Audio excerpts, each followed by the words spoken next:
Bonjour à toutes et à tous, j'espère que vous allez bien et que vous avez réussi à retrouver un rythme de travail après cette courte pause des vacances. Alors nous reprenons aujourd'hui cette séquence consacrée aux espaces ruraux français, après avoir vu dans une première partie les dynamiques démographiques de ces espaces, en interrogeant la notion de renaissance rurale, où on a vu notamment le fait que le périurbain connaît en effet une renaissance rurale, avec une arrivée de nouveaux habitants que l'on appelle les néo-ruraux, avec tous les avantages que cela peut apporter, mais aussi les limites.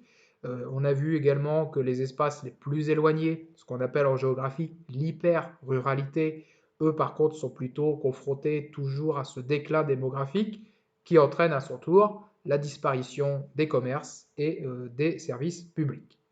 Nous passons cette fois-ci au grand 2. Donc vous avez le titre ici que vous allez noter dans votre cahier. Donc grand 2, des espaces ruraux marqués par une diversification économique et sociale. Donc l'idée, ça va être de mobiliser la notion de multifonctionnalité que l'on a déjà utilisée dans la séquence précédente sur les espaces ruraux dans le monde. Petit a, l'agricole ne fait plus le rural. Il s'agit là en fait d'une citation du géographe Jean-Paul Liry que je mets sous la forme interrogative. L'idée, ça va être de se demander quelle est la place de l'agriculture aujourd'hui dans l'espace rural français. Est-ce qu'elle occupe une place majeure ou est-ce qu'elle a quasiment disparu? Bien évidemment, la réponse sera nuancée. Premier point que nous allons voir, donc petit 1, la France, une puissance agricole mondiale. Pour cela, nous allons utiliser le graphique que vous avez sous les yeux à gauche, qui est un graphique qui représente la production agricole des principaux États membres producteurs de l'Union européenne en 2017, en milliards d'euros.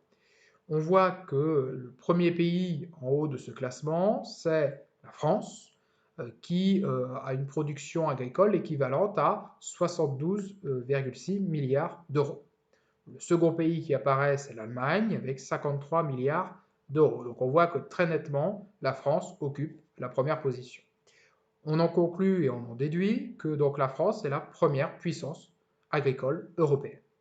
Vous pouvez donc noter que l'agriculture française occupe le premier rang en Europe et le cinquième dans le monde. On peut donc bien dire là que l'on a, dans le cas de la France, une puissance agricole. Pour être une puissance agricole, il faut également être en capacité de vendre, d'exporter des marchandises et là de la production agricole, des produits agricoles. On va le voir notamment avec cette carte. Donc on laisse de côté les figurés sur la France elle-même, que l'on verra plus tard. On va plutôt s'attarder sur ces flèches rouges qui matérialisent l'exportation, les flux de marchandises qui partent de la France. En fait, la France a principalement trois clients dans le cas des marchandises agricoles. L'Amérique du Nord, donc États-Unis, Canada, le reste de l'Union européenne et l'Asie, particulièrement la Chine. Les produits que vend la France, on trouve du vin. La France est très réputée pour la qualité de son vin, qui est recherché dans le monde, aussi bien aux États-Unis qu'en Chine. Pour vous donner un chiffre de l'importance de la filière du vin dans les exportations françaises, le chiffre d'affaires pour le vin seul est de 28 milliards d'euros par an. Donc on a l'exportation de vin, mais on exporte aussi des produits laitiers, des céréales vers les différents pays. Vous pouvez donc noter que la France exporte notamment du vin, des produits laitiers, des céréales vers le reste de l'Europe, l'Amérique du Nord ou l'Asie. Élément suivant, la France, pour être une puissance agricole aujourd'hui, dispose de plusieurs FTN. Pour rappel, une FTN, c'est une firme transnationale. Et je vais faire d'ailleurs un rappel sur cette notion. Alors, une firme transnationale, c'est une entreprise à la base qui a son siège social, c'est ce que vous voyez en bas de ce schéma, que vous n'avez d'ailleurs pas besoin de reproduire dans votre cahier nécessairement. À la base de toute FTN, vous avez un siège social dans un pays.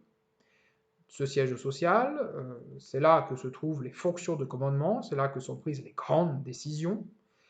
Et pour faire d'une FTN une FTN, il faut une implantation dans différents pays du monde, aussi bien des sites de production que des sites de vente, c'est-à-dire que l'on produit dans d'autres pays et l'on vend dans d'autres pays. D'accord? Autant une entreprise nationale reste dans un pays, autant une FTN, elle se déploie à travers le monde entier. Un exemple de firme transnationale dans l'agroalimentaire. Danone, Danone qui est une FTN française, donc le siège social est indiqué ici, France, mais en même temps, Danone développe des sites de production et de commercialisation aux États-Unis, au Brésil, en Chine et dans bien d'autres pays. Donc vous pouvez noter que si la France reste aujourd'hui une puissance agricole mondiale, c'est grâce à l'existence de plusieurs FTN de l'agroalimentaire, l'exemple le plus fameux, donc Danone, qui est leader dans les produits laitiers et qui est dans le palmarès, dans le podium des FTN mondiales, la troisième FTN agroalimentaire dans le monde. Ce qui n'est pas rien, elle vient après notamment Coca-Cola. On trouve d'autres FTN, notamment Pernod Ricard, dans le domaine des spiritueux. Conclusion, vous notez que les espaces agricoles français sont donc globalement, et j'insiste sur le mot globalement, ça veut bien dire que tous ne sont pas dans cette dynamique-là, sont globalement bien intégrés dans la mondialisation. Toutefois, une limite, vous notez que l'agriculture française est de plus en plus concurrencée par les pays émergents qui produisent à moindre coût. Un exemple pour vous donner une idée avec le poulet venant du Brésil ou de Pologne. Un chiffre, 45% aujourd'hui du poulet consommé, mangé en France est importé. C'est-à-dire que quasiment un poulet sur deux que l'on consomme ne vient pas de France. Ce chiffre atteint même 90% lorsqu'on parle du poulet consommé dans les cantines, restaurants et snacks. Donc ce qui montre bien le fait que la France est en train de se faire rattraper sur certains produits par des pays émergents. Pourquoi? Tout simplement parce qu'il coûte moins cher de produire du poulet, alors dans des conditions différentes de celles de la France, bien évidemment, mais il coûte moins cher de produire du poulet au Brésil ou en Pologne qu'en France. Si bien que si vous allez au supermarché, le poulet polonais ou brésilien coûtera moins cher que le poulet fabriqué dans les campagnes aux alentours du supermarché. D'accord? Donc, on a bien, pour récapituler, une puissance agricole française, mais qui petit à petit est en train de se faire rattraper par d'autres puissances émergentes. N'hésitez pas à mettre sur pause, bien évidemment, pour avoir le temps de prendre en note tout ceci. Petit 2, une agriculture productiviste et industrielle. Alors, pour commencer, je vais faire un peu d'histoire. L'agriculture a connu des changements immenses depuis la fin de la Seconde Guerre mondiale et notamment depuis les années 1950. Il faut imaginer que après la Seconde Guerre mondiale, après avoir connu l'occupation, après avoir connu le régime de Vichy, la France doit faire face à la question alimentaire. On a un problème de rationnement, c'est-à-dire que la France, à la sortie de la guerre, ne produit pas assez pour nourrir sa population. Donc on est obligé de rationner, de limiter la quantité de produits vendus par habitant. On est également obligé d'importer des produits de première nécessité pour nourrir les Français à l'époque. Donc, grosso modo, la situation en 1945, c'est la France n'arrive pas à nourrir les citoyens. Donc ce qui se passe, c'est qu'il va y avoir de profonds changements juste après cette Seconde Guerre mondiale-là, et ça va être l'arrivée de ce modèle productiviste dont je vous ai déjà parlé dans le chapitre précédent.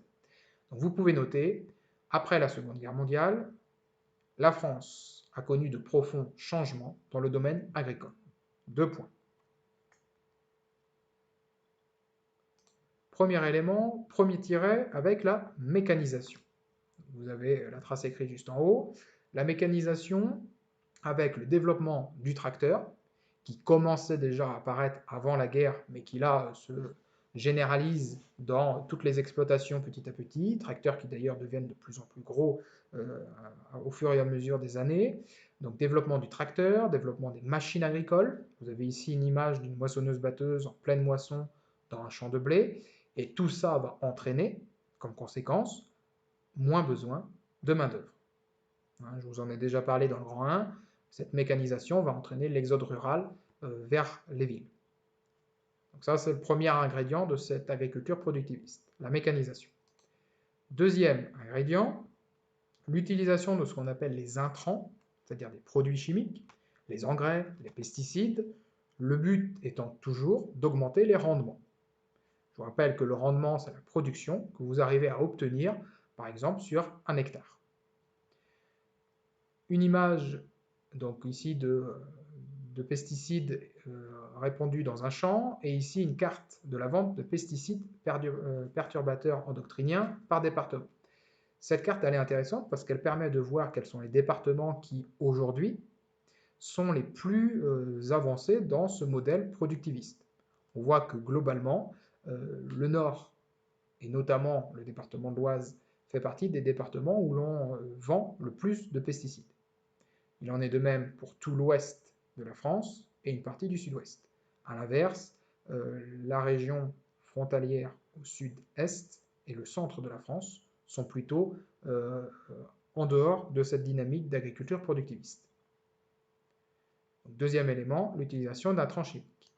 Troisième tiret, le regroupement de petites parcelles et la destruction des haies pour faciliter la culture. Et c'est ce qu'on appelle le remembrement agricole. Une image pour vous faire comprendre cette idée. Vous avez ici une comparaison, deux vues aériennes, une vue alors de la même commune, il s'agit de la Roë en Mayenne, à gauche en 1949, juste après la Seconde Guerre mondiale, et à droite en 2016. Ce que l'on voit, c'est que le tracé des champs, des parcelles, n'est pas le même. À gauche, vous avez une multitude de petits champs, de petites parcelles qui sont délimités, on le voit par ces petits points noirs, par des haies, des arbres. On passe en 2016, on remarque que certaines de ces parcelles ont disparu, ont été fusionnées en de plus grandes parcelles. Alors, sur cette image, ce n'est pas des parcelles immenses, hein, mais en plus grandes quand même, et que de nombreux arbres, de nombreuses haies ont disparu, ont été détruites. L'idée, c'est qu'une petite parcelle ne produit pas suffisamment et il est beaucoup plus simple de cultiver dans une grande parcelle et notamment d'y manœuvrer le tracteur. Donc, un peu partout en France, on va créer de plus grandes parcelles. C'est ce qu'on appelle le remembrement agricole. Enfin, dernier élément de cette agriculture productiviste et industrielle, c'est le fait que l'agriculteur ne devient finalement qu'un maillon de ce qu'on appelle plus généralement l'industrie agroalimentaire. Voici d'ailleurs le schéma que je vous avais présenté dans la séquence précédente de cette industrie agroalimentaire, donc qui se décompose en plusieurs étapes. Il faut imaginer qu'avant la Seconde Guerre mondiale, pour remonter à avant tout ça, l'agriculture française, c'était encore une agriculture qui était très vivrière. Donc l'idée, c'était de se nourrir soi-même et sa famille, ou limiter un marché local. Donc lorsque vous aviez du surplus, vous alliez vendre vos marchandises au marché du coin. Depuis la Seconde Guerre mondiale, tout ça a totalement changé. Tout commence donc dans ce système agroalimentaire par la vente de semences, lorsque vous produisez notamment du blé ou du maïs, et de produits phytosanitaires, donc des pesticides, des désherbants, etc., par les industriels, donc par de grandes entreprises industrielles. Cette vente, elle se fait aux agriculteurs, bien évidemment. Donc ensuite, deuxième étape de l'industrie agroalimentaire, la production dans les exploitations agricoles. C'est là que l'on trouve l'agriculteur. Troisième étape, donc cette production, elle est achetée par l'industrie agroalimentaire pour transformer ces matières premières dans des usines. Et enfin, dernière étape, la vente dans les grandes surfaces, donc dans la grande distribution. Donc on voit que l'agriculteur, il est ici, en deuxième étape, et il n'est plus qu'un maillon, un élément de la chaîne. Il est totalement dépendant de cette industrie agroalimentaire, finalement. Il a perdu totalement son indépendance qu'il pouvait avoir auparavant, et on verra tout à l'heure, justement, qu'est-ce que ça peut entraîner.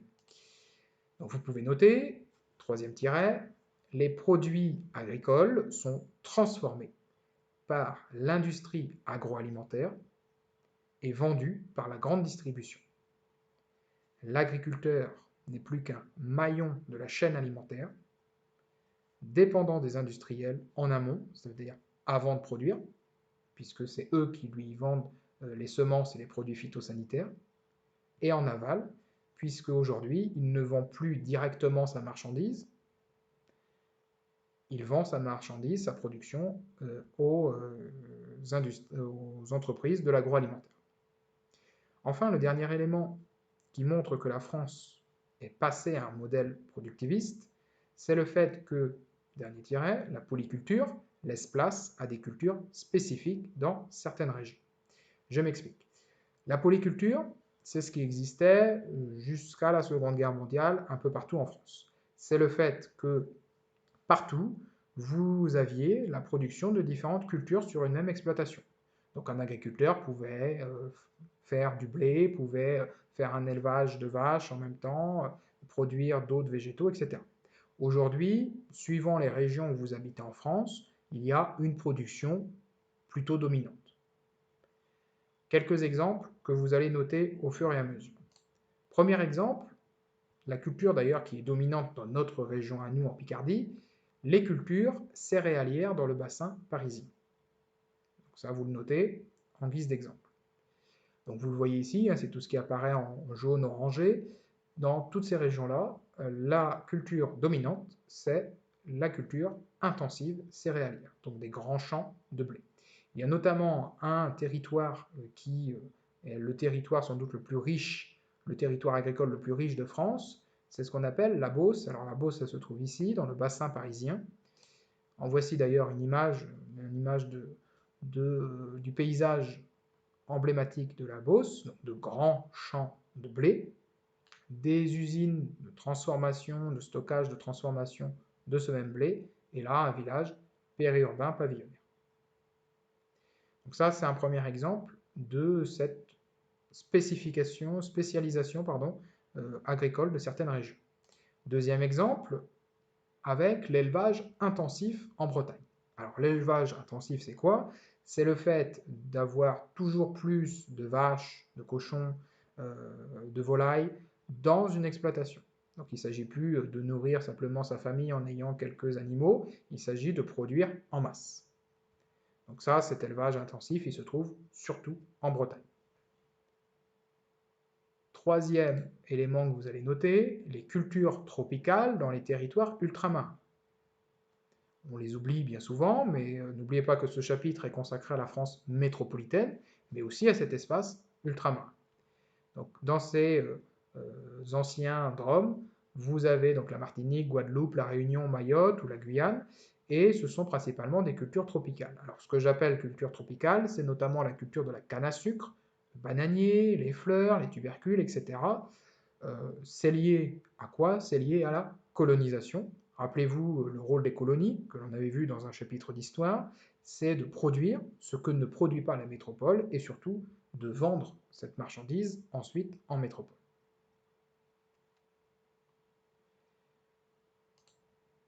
Ensuite, dernier élément, dernier exemple de spécialisation agricole des régions, les vignobles que l'on trouve dans différentes régions de France, mais notamment le long d'un fleuve, la Loire, on en trouve également dans le Bordelais ou le long de la côte méditerranéenne.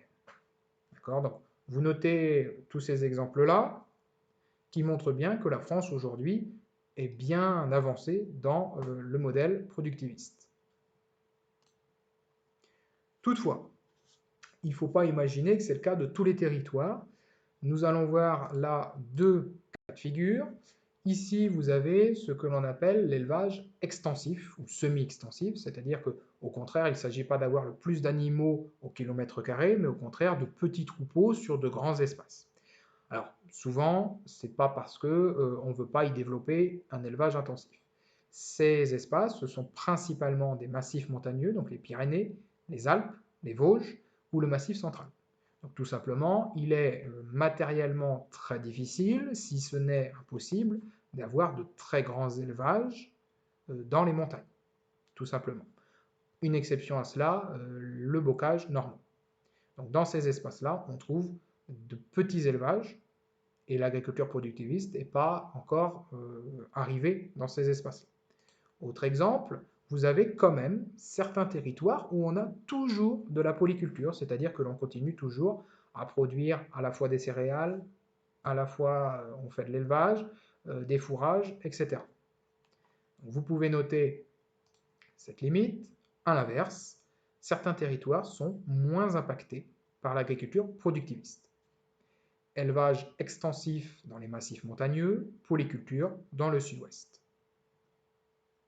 Donc voilà, ces 4 grands éléments que l'on vient de voir, donc mécanisation, la chimisation avec l'utilisation d'intrants chimiques, le regroupement de petites parcelles, la naissance de l'industrie agroalimentaire et enfin la spécialisation, les cultures spécifiques de chaque région, tout ça montre bien que la France est un pays où le modèle productiviste s'est implanté depuis la fin de la Seconde Guerre mondiale. Alors maintenant, les conséquences. Quelles conséquences a cette agriculture productiviste? Vous notez que l'agriculture productiviste a eu plusieurs conséquences. La première, dans le premier tiret, la hausse de la production pour répondre aux besoins de la population française. Donc de ce côté-là, le pari, il est gagné. Depuis que l'agriculture productiviste, le modèle productiviste est mis en place, la production a fortement augmenté. Un exemple avec la production de blé. On va prendre donc 1950, fin de la Seconde Guerre mondiale, jusqu'à aujourd'hui. Vous voyez cette courbe de la production de blé, le rendement en quintaux par hectare a fortement augmenté. Si on prend 1950, on était aux alentours de 15 quintaux par hectare. Aujourd'hui, on se situe plutôt à environ 70 quintaux par hectare, ce qui montre bien que le pari est réussi et que la production a augmenté. Aujourd'hui, on peut juger que la population française est nourrie en quantité suffisante. Donc ça, c'est le premier élément. Deuxième conséquence, deuxième tiret, vous pouvez noter qu'on a une baisse du nombre d'agriculteurs. On estime environ à 450 000 aujourd'hui le nombre d'agriculteurs en France, ce qui représente 3,5% de la population active. Alors, je vous rappelle que la population active, c'est la population en âge de travailler. Et cette baisse, elle est très forte, puisque on était encore à 8% d'agriculteurs en 1980. Donc en 40 ans, on a eu un effondrement du nombre d'agriculteurs. Et cette baisse, elle continue, c'est ce que vous voyez sur le graphique à gauche. En 2006, donc on comptait 533 000 agriculteurs, on est passé à 461 000 en 2016, et aujourd'hui on est plus de l'ordre de 450 000. Donc cette baisse, elle continue petit à petit. C'est lié tout simplement à ce que je vous ai dit tout à l'heure, hein, la mécanisation, l'utilisation d'intrants, tout ça, ça fait qu'il y a moins besoin de main-d'œuvre. Un homme seul ou une seule personne peut gérer une exploitation. Et de plus, aujourd'hui, les petites exploitations ne sont absolument pas rentables. Donc l'idée, c'est d'avoir la plus grande exploitation possible, avec le plus de terres possible. Autre chiffre que vous notez, le secteur agricole ne représente plus que 1,6% du PIB national, c'est-à-dire 1,6% des richesses produites dans le pays, tout secteur confondu. Donc on voit qu'à l'échelle de la France, l'agriculture devient minoritaire en termes de richesse et de population active. Maintenant, si on zoome que sur les espaces ruraux, parce que là on prenait les espaces urbains avec. Vous notez aussi que la part des agriculteurs a fortement reculé aussi dans les espaces ruraux, avec l'arrivée de nouveaux habitants. On rappelle les néo-ruraux. Donc dans les espaces ruraux seuls, les emplois agricoles représentent plus que 10%. Donc un habitant sur 10 des espaces ruraux aujourd'hui travaille dans le domaine agricole. Un autre signe qui montre cette perte d'influence du domaine agricole, des agriculteurs dans les espaces ruraux, ce sont les maires. Auparavant, dans les années 60, 70, 80, et même plus récemment, vous aviez de nombreux maires de communes rurales, à la campagne, qui étaient soit agriculteurs en activité, soit des agriculteurs retraités. Aujourd'hui, ils sont de moins en moins nombreux, ce qui montre bien qu'ils deviennent minoritaires au sein même de ces espaces ruraux. Enfin, dernier élément, on a vu donc toutes ces conséquences. L'agriculture reste tout de même, malgré cette baisse du nombre d'agriculteurs, elle reste une activité structurante, une activité qui modèle, qui aménage les paysages des espaces ruraux. Quelques exemples avant de vous montrer la trace écrite. Vous avez ici 3 paysages caractéristiques des espaces ruraux en France. Donc en haut, à gauche, le bocage breton. Alors le bocage, ce sont de moyennes ou petites parcelles entourées de haies. avec souvent un habitat qui est dispersé, donc avec beaucoup de petits villages. À droite, vous avez un open field, là dans le bassin parisien. Au contraire, l'open field, ce sont de grandes parcelles, quasiment pas de haies. Hein, vous voyez ici quelques forêts, mais très restreintes, et entre les parcelles, il n'y a aucune limite. Donc très ouvert, et là au contraire, on a un habitat qui est regroupé, avec des plus gros villages. Et enfin, en bas, vous avez un village caractéristique, là, un vignoble du Val-de-Loire. Donc, dernier tiret, vous pouvez noter que l'agriculture reste une activité structurante, car elle aménage les paysages des espaces ruraux. Deux points, quelques exemples, donc le bocage qu'on trouve notamment en Bretagne ou en Normandie, les open fields ou les vignobles. Un chiffre pour finir, 54% du territoire français est agricole, donc a un usage agricole. Donc plus de la moitié encore aujourd'hui. Toutefois, cette proportion baisse petit à petit avec la périurbanisation. On a de plus en plus d'anciens terrains agricoles qui sont aujourd'hui constructibles et où apparaissent des lotissements pavillonnaires. Alors nous venons de voir donc les caractéristiques et les conséquences de cette agriculture productiviste. Maintenant, on va voir que cette agriculture productiviste, petit 3, elle est remise en cause. Petit 3, la remise en cause de ce modèle productiviste. Donc, vous notez directement que cependant, ce modèle agricole est remis en cause depuis environ les années 90. Et on va voir quelles en sont les raisons. Alors, première raison d'ordre environnemental, vous notez qu'on a une pollution des sols et des nappes phréatiques, donc de l'eau, à cause des pesticides. Ce qui entraîne, exemple que vous pouvez noter, des algues vertes, un phénomène d'algues vertes en Bretagne. Alors pour vous montrer ce que ça donne, voilà une image de la côte bretonne, de la baie de Douarnenez, en Bretagne, pendant un été, donc avec un phénomène d'algues vertes. Alors à quoi c'est lié? C'est en fait lié à l'utilisation en masse de fumier animal, là en l'occurrence d'excréments de porc dans les champs, donc pour rendre la terre plus fertile. Or, les nitrates contenus dans ce fumier, par écoulement de l'eau, par ruissellement, rejoignent les littoraux et entraînent l'apparition d'algues vertes. Or, il y a de plus en plus de signaux qui montrent que ces algues peuvent être nocives non seulement pour les animaux, mais aussi possiblement pour l'homme. Dans tous les cas, le littoral breton étant un littoral touristique, ça ne donne pas particulièrement envie, et ce n'est pas particulièrement attirant. Donc c'est un réel problème. Autre souci lié à cette pollution, je l'ai noté ici, c'est que cette pollution peut être à l'origine de problèmes de santé. De plus en plus de rapports montrent que les agriculteurs qui répandent ou qui ont répandu les pesticides pendant des années, sans protection aucune, attrapent ou ont des problèmes de santé particuliers, notamment des cancers. Ça entraîne également des sols moins fertiles.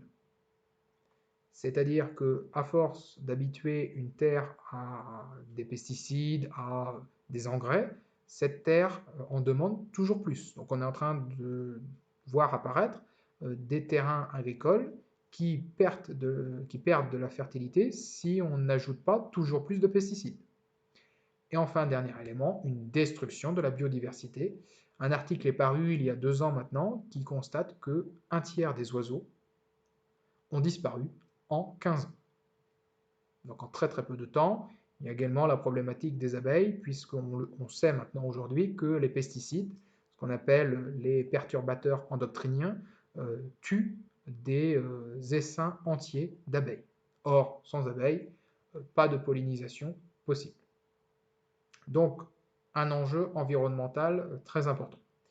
Deuxième conséquence qui aujourd'hui pose problème et qui amène à une remise en cause, c'est un problème éthique, la question du bien-être animal, et notamment les conditions d'abattage.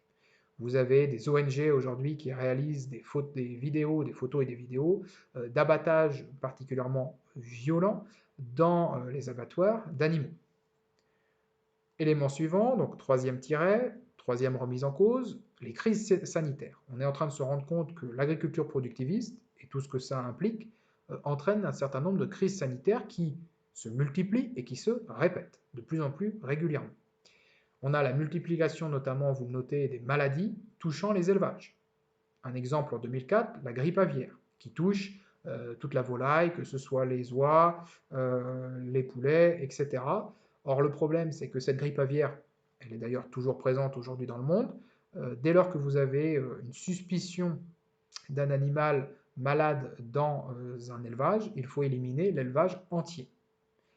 Ici, vous le voyez avec cet article qui date de 2017, il n'y a que 3 ans de cela, 1,5 million de volailles abattues en Europe à ce moment-là. Donc ça veut dire que pour ces exploitations, c'est une perte d'argent énorme.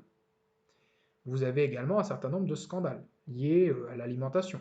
En 2017, on a notamment eu un scandale lié au lait infantile, donc réservé aux bébés, contaminé à la salmonelle, donc un produit hautement toxique. Donc tout ça fait qu'aujourd'hui, les consommateurs, que je suis et que vous êtes, ont une prise de conscience et veulent de plus en plus, sont demandeurs de plus en plus d'une alimentation de qualité. Et c'est ce que n'offre pas l'agriculture productiviste. L'agriculture productiviste, c'est produire en quantité, mais pas nécessairement en qualité. Élément suivant, tout ça amène, et vous le notez, au fait que les agriculteurs subissent une mauvaise image de leur travail dans l'opinion publique. Aujourd'hui, vous avez beaucoup de médias, d'idées générales sur les agriculteurs qui font qu'on a plutôt une mauvaise image de leur activité, alors même qu'ils sont essentiels à la vie du pays. Et cette mauvaise image véhiculée, c'est ce qu'on appelle l'agri-bashing. Enfin, dernier élément, cette fois-ci davantage social. On a parlé de l'environnement, on a parlé des problèmes éthiques, on a parlé des problèmes sanitaires. Là, on va parler du problème social, avec notamment la pauvreté des agriculteurs. Le problème, c'est qu'ils doivent produire de plus en plus, sinon ils n'arrivent pas à se payer un minimum, et en même temps, on leur demande de moderniser, donc de faire des emprunts pour moderniser donc leurs exploitations, alors même qu'ils sont payés de moins en moins. Je m'explique. L'agriculteur n'a pas de revenu fixe. D'accord? Contrairement à quelqu'un qui est salarié, il n'a pas de revenu fixe, mais qui est en fonction du prix des matières premières. C'est-à-dire que lorsque l'usine industrielle, l'entreprise industrielle lui achète sa récolte de blé, il est payé en fonction du prix du kilo de blé dans le monde à ce moment-là. Et ce prix, il fluctue d'une année à l'autre, et il fluctue beaucoup. Donc il y a des années plutôt bonnes, il y a des années moins bonnes. Il ne faut pas oublier que la récolte, elle n'est jamais non plus la même. Si je reprends le graphique que j'ai utilisé tout à l'heure, des récoltes, vous voyez que c'est en dents de scie. Pourquoi? Parce que l'agriculture, encore aujourd'hui, est fortement impactée par des aléas météorologiques. Donc une année, la production peut être bonne, une autre année, suivant la météo, elle peut être désastreuse. Donc ce qui fait qu'il n'est pas forcément payé de la même manière. Donc on n'est pas payé à l'heure dès lors qu'on est agriculteur. Le salaire de l'agriculteur ne correspond qu'à ce qu'il arrive à dégager, s'il arrive à dégager quelque chose, après avoir payé ses charges et ses emprunts. D'accord? Donc, ce qui amène en fait au fait qu'en 2017, 20%, donc un agriculteur sur 5, 20% des agriculteurs n'ont aucun revenu. Donc ils font un travail journée après journée sans pouvoir se dégager un quelconque revenu. Ce qui fait qu'aujourd'hui, les agriculteurs, la profession agricole est une des fonctions où on enregistre le plus de suicides. Vous avez une infographie juste en dessous qui vous montre qu'un agriculteur se suicide tous les 2 jours, en France. Ce qui est d'ailleurs la deuxième cause de décès dans cette profession, juste après le cancer. Et on voit que cette proportion entre la population française en général et la population agricole est marquante, puisqu'on a beaucoup plus d'agriculteurs exploitants qui mettent fin à leur jour que de Français de manière générale. Ce qui montre bien qu'aujourd'hui, il y a un grand malaise dans la profession agricole. Conclusion de ce grand A, Vous notez que l'agriculture française est donc vitale à la sécurité alimentaire du pays. Mais elle est en crise et doit faire face à plusieurs enjeux.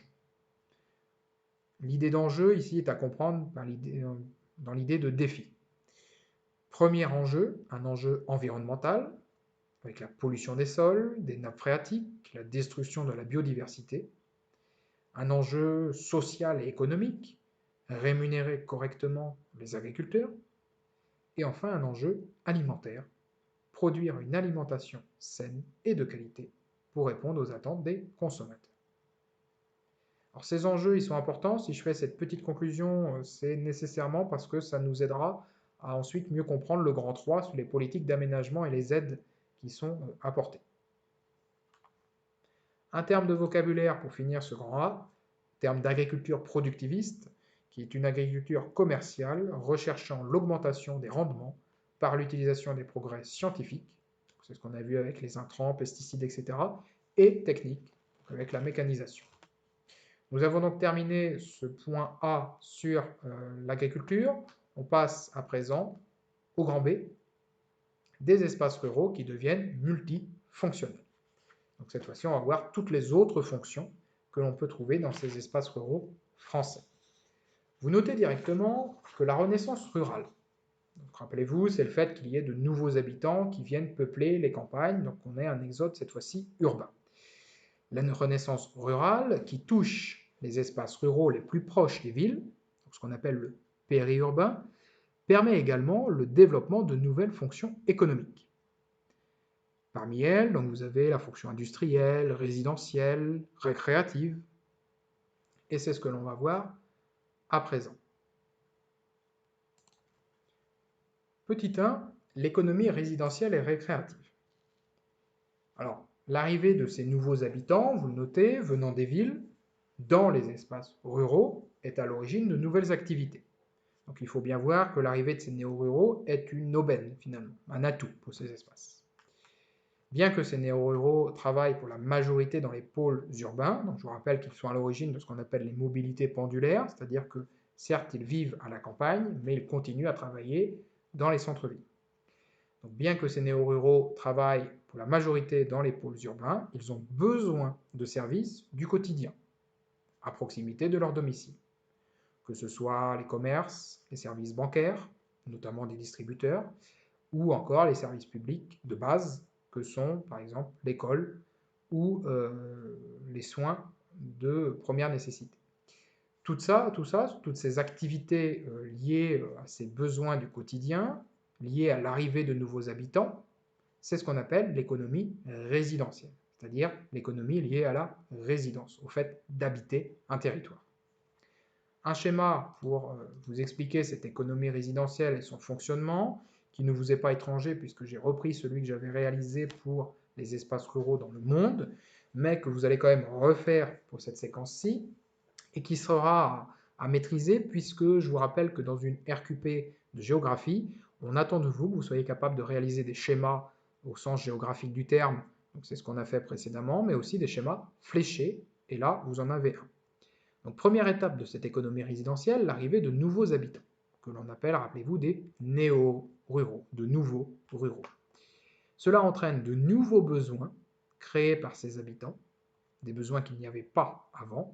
Alors ça peut être en termes d'habitat, des maisons, ça peut être en termes de commerce, ça peut être en termes de santé, d'éducation, de loisirs, etc., etc. Ces nouveaux besoins vont être à l'origine de la construction d'infrastructures, des lotissements, des écoles, des zones commerciales, des complexes sportifs, pour répondre donc à ces besoins, et qui se font au détriment des terres agricoles. On a de moins en moins de terres agricoles parce qu'elles sont grignotées par ces aménagements. Cette construction d'infrastructures a toutefois quand même un intérêt, c'est la création d'emplois.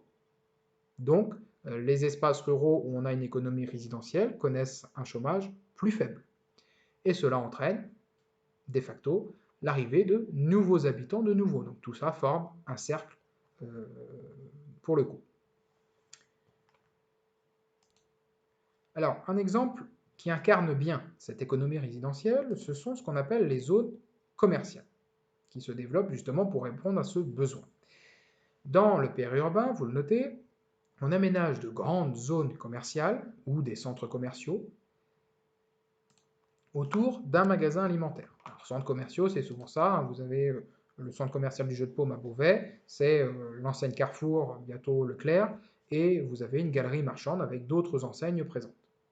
Mais vous avez aussi des zones beaucoup plus vastes où on a un magasin alimentaire, comme la zone autour du lycée, donc avec Auchan, et tout autour, tout un tas d'enseignes autres. Un exemple de ces grandes zones commerciales qui se développent dans l'espace rural et qui le dynamisent pour le coup, c'est ce qu'on appelle la zone commerciale plan de campagne, c'est le nom de cette zone, qui se situe, vous le voyez ici sur la carte, entre Aix en Provence, donc au nord, et la ville de Marseille au sud, et qui réunit 518 magasins et qui attire chaque année 24 millions de visiteurs. Donc c'est une zone commerciale immense. Une photo, cette fois-ci, de la zone en elle-même. Vous voyez une multitude d'enseignes à perte de vue et un espace commercial énorme, bien évidemment relié par des axes routiers, puisqu'on se situe entre deux villes majeures du sud de la France. Vous notez que ces zones ont un double effet. Alors il y a un effet négatif, néfaste, c'est que ces zones entraînent la fermeture des petits commerces de centre-ville, je pense notamment aux supérettes, aux magasins de vêtements, qui existaient dans les bourgs, dans les centres-villes de ces espaces ruraux, mais en même temps, ça entraîne aussi la création d'emplois pour les habitants. Donc c'est à la fois néfaste et à la fois positif. Deuxième élément de cette économie résidentielle, on n'a pas que des actifs, des personnes qui travaillent, qui arrivent dans les espaces ruraux. 85% des néo-ruraux sont des personnes qui continuent à travailler, mais on a aussi, vous le comprenez bien, 15% de retraités. Alors bien souvent, on a l'idée que l'arrivée de retraités, c'est forcément négatif pour un territoire. Or, ce n'est pas forcément le cas. Vous le notez, l'arrivée de retraités parmi les néo-ruraux peut aussi être un atout pour un espace rural. Ils constituent, donc ces retraités, un marché de consommation, c'est-à-dire que le fait qu'ils aient une pension de retraite stable leur donne les moyens de consommer sur place et donc de faire vivre les commerces, les services de proximité, et ont des besoins générant des emplois. Alors, pas nécessairement les jeunes retraités, mais en prenant de l'âge, on a besoin de services particuliers que l'on appelle les services à la personne, donc notamment des aides ménagères, des infirmières, des aides-soignants, etc., ou des maisons de retraite. Et toute cette économie générée grâce aux retraités, autour des retraités, c'est ce qu'on appelle en anglais la silver economy. D'accord? Donc, il faut bien voir que l'arrivée de ces retraités peut être une aubaine, peut être une chance pour certains espaces ruraux en perte de vitalité. On a vu donc l'économie résidentielle, il existe aussi l'économie récréative, c'est-à-dire les loisirs et le tourisme. Vous pouvez donc noter que les espaces ruraux sont également aménagés pour répondre aux besoins des habitants et des citadins en termes de loisirs et de tourisme. Premier élément, les espaces ruraux sur le littoral atlantique et méditerranéen profitent de ce que l'on appelle le tourisme balnéaire, en particulier l'été. L'idée c'est quoi? C'est de profiter des plages, du soleil, de la mer, dans ces coins-là. Donc ça a permis le développement, l'apparition de stations balnéaires sur ces côtes. Un exemple, La Baule, qui est une station balnéaire de Loire-Atlantique, et qui d'ailleurs offre la plus grande plage d'Europe. N'hésitez pas à mettre sur pause pour avoir bien le temps d'écrire. Toutefois, à côté de cette forme de tourisme, on a une nouvelle catégorie de tourisme qui est, elle, propre et en lien fortement avec l'espace rural, c'est ce qu'on appelle tout simplement le tourisme rural ou écotourisme, qui est basé sur la recherche, la mise en valeur des ressources du rural. Donc ça peut être des personnes attirées par les paysages, les grands espaces, le patrimoine culturel, etc. Aujourd'hui, la France est la première destination touristique au monde, et il faut savoir qu'un tiers de ce tourisme est lié au tourisme rural. D'accord? Donc, les touristes essentiellement français et étrangers se dirigent vers les villes, vers les littoraux, les montagnes pendant l'hiver, Derrière ces trois grandes catégories, vous avez aussi des touristes qui vont de plus en plus vers les espaces ruraux pour passer leurs vacances. Alors, contrairement au tourisme de masse, vous le notez, il n'attire pas une foule de touristes dans des lieux précis. Vous allez à Paris, il y a des lieux précis, un itinéraire précis pour tout touriste. Au contraire, le tourisme rural reste diffus dans l'espace. C'est-à-dire qu'on n'a pas des grandes concentrations de touristes, ce sont au contraire des touristes un peu disséminés partout. Ce tourisme, vous notez, il peut prendre des formes très diverses. Donc ça peut être un tourisme lié à des activités sportives, la randonnée, le vélo. Un exemple que vous notez ici, les randonnées dans les cirques de La Réunion. Des animations festives, notamment des festivals de musique qui se développent de plus en plus dans ces espaces ruraux. Voici l'exemple des festivals des Vieilles Charrues en Bretagne, donc là qui se passe à Carhaix, donc on est à l'intérieur de la Bretagne, dans la Bretagne rurale, qui est en déclin. Et ce festival, c'est l'occasion pendant quelques jours au mois d'août, chaque année, d'attirer des milliers de festivaliers et donc de dynamiser toute l'économie locale, de créer des emplois pour l'occasion et donc des richesses. Ça peut être aussi cet espace tourisme rural, l'occasion de visiter des espaces naturels. Exemple ici, des gorges du Verdon, dans le sud-est. Ou encore de visiter des lieux historiques, culturels. Exemple ici, que vous connaissez certainement, le village de Gerberoy, dans l'Oise. Ou enfin, ce que l'on appelle l'œnotourisme, c'est-à-dire le tourisme lié au vin, avec la visite de vignobles.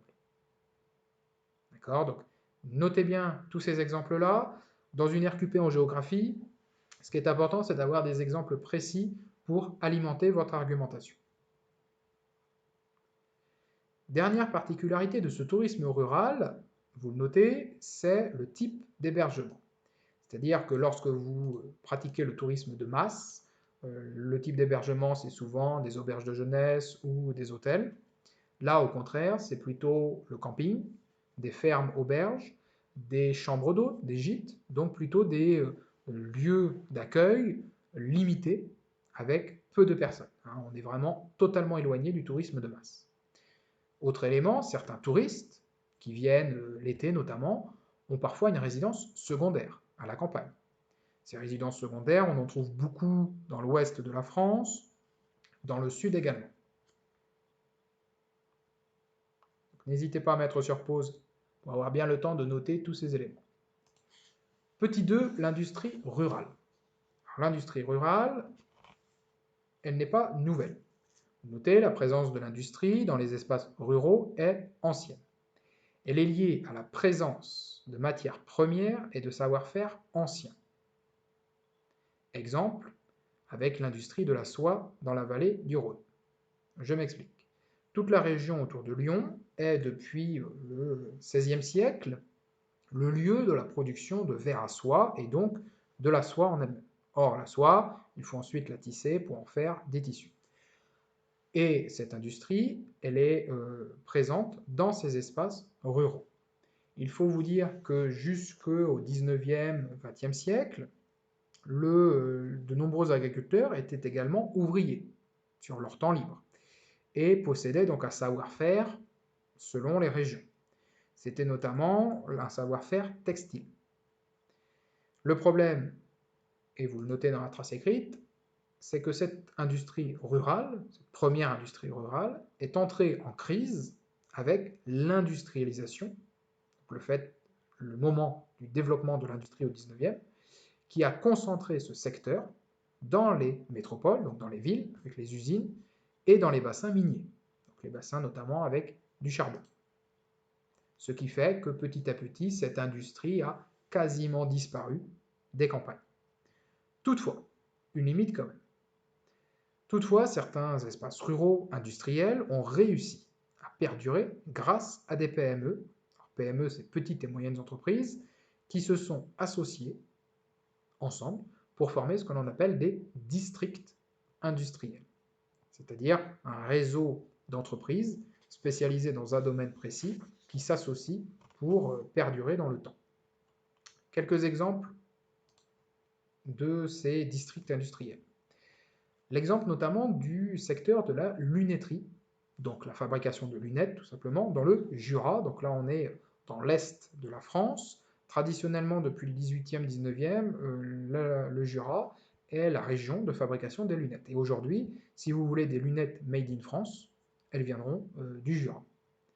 Exemple numéro 2, donc vous notez un des deux exemples, peu importe lequel, la région, le pôle de compétitivité qu'on appelle la Cosmétique Valley, dans le Val-de-Loire. Donc là, on est dans la région d'Orléans, Tours, Blois, qui réunit un pôle de recherche et de fabrication, le premier d'ailleurs en France, de parfums et de cosmétiques. On trouve des marques comme Dior, comme Hermès, comme L'Oréal sur place.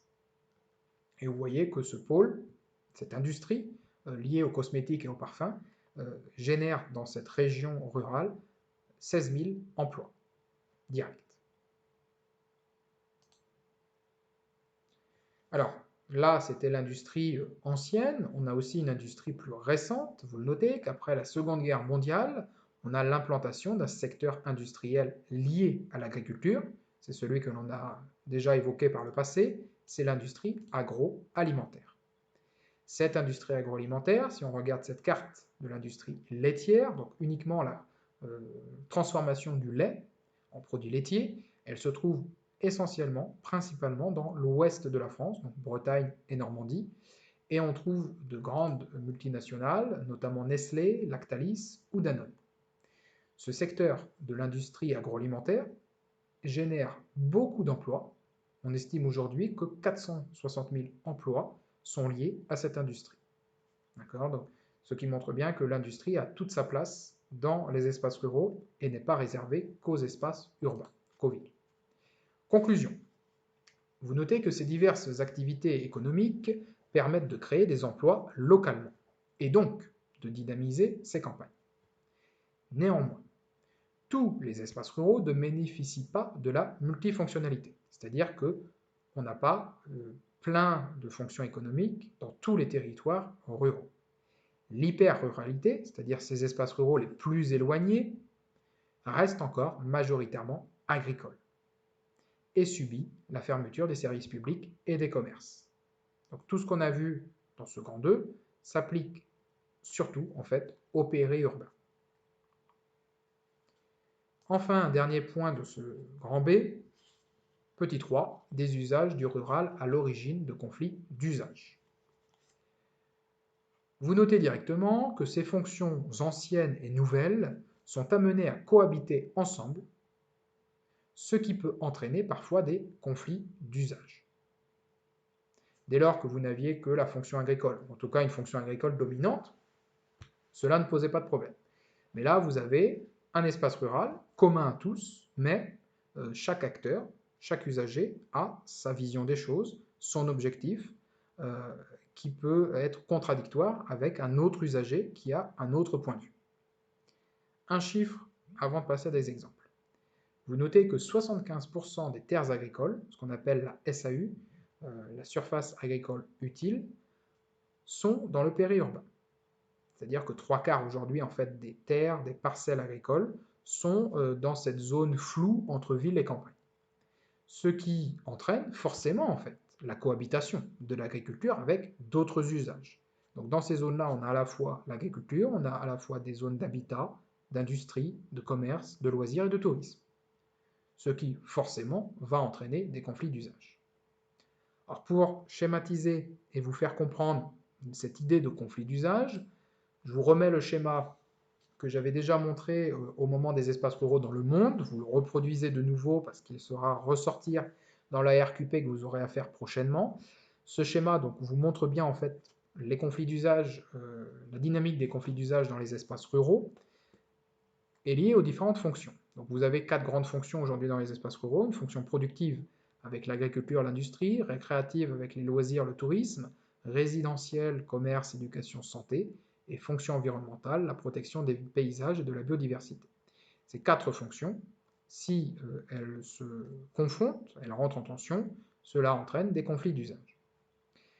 Des conflits d'usage, on en a particulièrement entre agriculteurs et néo-ruraux. Donc vous pouvez le noter, ces tensions opposent souvent les agriculteurs et les néo-ruraux. Il y a plusieurs conflits qui sont apparus dans les médias plus ou moins récents. Notamment, il y a un an environ de cela, un conflit autour du problème des cloches que portent les vaches dans l'Aude. On est dans le sud-ouest de la France. Des riverains ont porté plainte contre des agriculteurs pour nuisances sonores. Pourquoi? Parce que leurs vaches faisaient du bruit avec leurs cloches autour du cou. Ce qui montre bien, ce genre de conflit, blague à part, ça montre bien que les néo-ruraux et les agriculteurs ont deux visions différentes de l'espace rural. Autre exemple, cette fois-ci un peu moins comique, mais qui montre bien ces tensions qui apparaissent, le débat, vous le notez, le débat récent autour de l'épandage de pesticides dans des champs à proximité des habitations. Pour vous faire comprendre la situation, ce que je vais vous dire là, vous n'avez pas besoin de le noter, c'est qu'à l'été 2019, des maires ont signé des arrêtés anti-pesticides. C'est-à-dire qu'ils ont créé des zones tampons d'au moins 150 mètres autour des habitations. Dans cette zone tampon, les agriculteurs n'ont pas le droit d'épandre des pesticides. Le gouvernement, en décembre 2019, a poussé ces maires à abandonner ces arrêtés anti-pesticides et a fait passer une loi qui fixe la distance à 20 mètres entre les habitations et les zones où on met des pesticides pour les produits les plus dangereux et 5 mètres seulement pour les produits jugés les moins dangereux. D'accord? Donc les maires étaient pour 150 mètres d'éloignement entre habitations et zones avec pesticides. Le gouvernement évalue plutôt à 5 à 20 mètres, suivant la dangerosité des produits phytosanitaires. Là, on voit bien qu'on a deux visions totalement différentes du territoire. Pour l'agriculteur, ce territoire, l'objectif, c'est d'assurer le rendement de ses champs et donc gagner sa vie. À l'inverse, pour l'habitant, pour le néo-rural, il s'agit de protéger sa santé et de préserver la biodiversité. D'où d'ailleurs cette caricature humoristique de Chapat parue dans Le Canard enchaîné, où le titre est Pesticides, zone tampon de 5 mètres pour protéger les habitations, et ces néo-ruraux à table en train de manger, en train de faire un barbecue, l'homme dit le bon côté, on n'a plus du tout de moustiques. Le côté humoristique insiste sur la destruction de la biodiversité en raison de ces pesticides. Donc, premier point qu'on vient de voir là, des conflits d'usage entre usagers. Deuxième point que l'on va voir maintenant, c'est aussi que certains projets d'aménagement créent des conflits, des contestations, des oppositions. Vous le notez directement, certains projets d'aménagement peuvent amener à de violentes contestations de la part des habitants et plus généralement de défenseurs de l'environnement. Vous avez ici une carte de ces conflits d'aménagement qui sont encore valables pour certains en France. On ne va pas tous les étudier, on va étudier seulement un exemple de ceci. On va s'intéresser notamment aux occupations du site par les opposants. Une manière de s'opposer à un projet, c'est d'occuper le site pour empêcher tout travaux. Un cas nous intéresse plus particulièrement, qui a beaucoup fait parler de lui dans les médias jusqu'en 2018, c'est la construction de l'aéroport de Notre-Dame-des-Landes en Loire-Atlantique, à la périphérie de Nantes. Vous le notez, cet exemple, donc l'opposition à l'aéroport de Notre-Dame-des-Landes, pour protéger, donc l'objectif c'était de protéger le bocage, c'est-à-dire la biodiversité locale, l'environnement local, ligérien, donc ligérien en fait c'est en référence à la Loire, et sa biodiversité, qui a pris plusieurs formes. Donc cette opposition s'est faite notamment par des manifestations à Nantes, parfois violentes avec les CRS. Elle s'est faite aussi par l'occupation du terrain du futur aéroport pendant des années. Il faut vous dire que ce projet date des années 60, donc ce n'est pas nouveau, créant ce qu'on a appelé une zone à défendre, une ZAD. Donc on y trouvait à la fois des agriculteurs qui ne voulaient pas abandonner leurs terres pour laisser place à l'aéroport, mais aussi des défenseurs de l'environnement, où les opposants ont développé un modèle agricole respectueux de l'environnement. En fait, les zadistes, puisque c'est le nom qu'on leur a donné, ont développé une agriculture familiale, locale, où le but c'est finalement de se nourrir soi-même de ce qu'on produit. L'aboutissement de cette conflictualité de ce conflit, c'est que le gouvernement, Édouard Philippe, a annoncé l'abandon de ce projet en 2018. Donc aujourd'hui, il a été annoncé, enfin il a été décidé que l'aéroport ne serait pas construit. Quelques images de cette ZAD.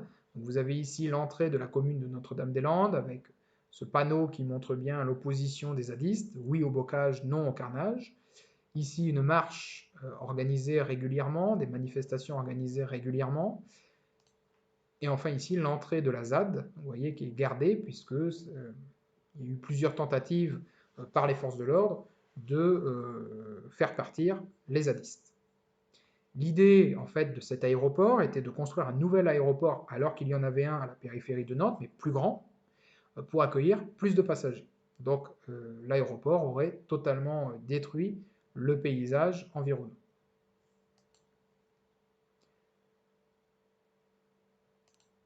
Alors si l'aéroport de Notre-Dame-des-Landes est un projet abandonné aujourd'hui, il faut noter que d'autres projets sont toujours en cours aujourd'hui et font l'objet de contestations, vous les voyez ici, notamment le centre d'enfouissement des déchets nucléaires à Bure dans l'Est, parce que bien évidemment une centrale nucléaire produit des déchets radioactifs qu'il faut enfouir dans le sol très profondément, et les habitants de Bure ne veulent bien évidemment pas accueillir ce centre. On a également le projet d'Europa City, dont le but est de créer une très grande zone commerciale et de loisirs dans l'espace rural de l'Île-de-France. Et d'ailleurs, ce cas-là, vous devrez l'étudier dans le prochain test de connaissances.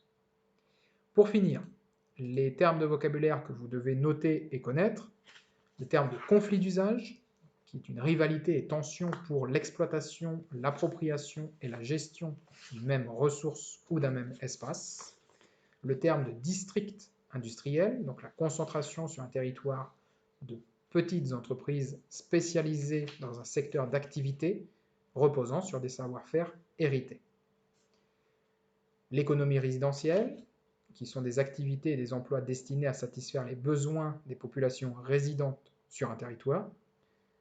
Et enfin, la multifonctionnalité, qui est la diversité des fonctions d'un territoire. J'espère que ce grand 2 sur les diverses fonctions des espaces ruraux vous a paru assez clair. Vous aurez prochainement un cours, un grand 3 sur les politiques d'aménagement, parce que là on a vu un certain nombre de problèmes auxquels doivent faire face les espaces ruraux. Nous allons voir dans cette troisième grande partie comment l'Europe, comment l'État français, comment les locaux essayent de résoudre ces problèmes par des politiques d'aménagement. Et c'est d'ailleurs tout l'objet du travail que vous avez à faire pour mercredi 6 mai,